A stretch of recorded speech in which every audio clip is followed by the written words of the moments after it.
তাল নিয়ে চলে এসেছি, তালটা সুন্দর করে ধুয়ে নিয়ে চলে এসেছি। এখন আমি তালটা ছাড়িয়ে সুন্দর করে এটা দিয়ে এখন মাড়বার করে নিয়ে আজকে তালের কী বানাবো সেটা আপনাদেরকে দেখা নিয়েছি। নিয়ে আর কিন্তু এইভাবে ঘষলে বন্ধুরা এর মাঠটা বার হয়ে যাবে। আর সবথেকে বড় কথা বন্ধুরা, তাল কিন্তু ঝামেলার কাজ, অনেকেই করতে চায় না, এইভাবে কষ্ট হয় বলে করতে চায় না। কিন্তু এই জিনিসটা দিয়ে যারা মাড় বার করবেন দেখুন কী সুন্দরভাবে মাড়গুলো বেরিয়ে যাচ্ছে, দেখছেন? এতে কোনো সমস্যা হবে না, কোনো ঝামেলা হবে না, খুব সুন্দরভাবে মাড়টা বেরিয়ে যাবে। দেখুন আমরা এই যে তালের মাড় বের করে নিয়েছি, এখানে এই যে নারকেল কুড়ে নিয়েছি, আর এখানে এই যে আমি আটা নিয়েছি বন্ধুরা, আপনারা ময়দা নিতে পারেন। আর এখানে নিয়েছি এই যে দেখছেন আমুল দুধ নিয়েছি, আর এই যে সুজি নিয়েছি বন্ধুরা।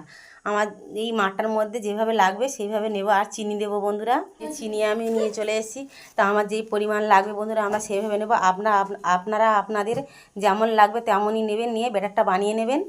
দেখিয়েছিলাম যেসব জিনিসগুলো বন্ধুরা, সেগুলো এই যে ব্যাটারের সঙ্গে সব মাখিয়ে নিয়েছি, একটা ব্যাটার বানিয়ে নিয়েছি। আর দেখুন আমি এইভাবে তেলের মধ্যে পরপর সব, তেলটা গরম হয়ে গেছে, এইভাবে আমি ছেড়ে দিলাম। তা দেখুন তালের ফুলুলিগুলো এইভাবে বানাবেন, খুব সুন্দর লাগবে খেতে। কি সুন্দরভাবে ফুলে উঠেছে দেখুন, এই যে পরপর সব এইভাবে উল্টে দিয়েছি। আর এখানে দেখুন বন্ধুরা কি সুন্দর হয়ে গেছে আমার। এইভাবে আপনারা তালের বড়া করবেন, দেখবেন খেতে খুব সুন্দর লাগবে।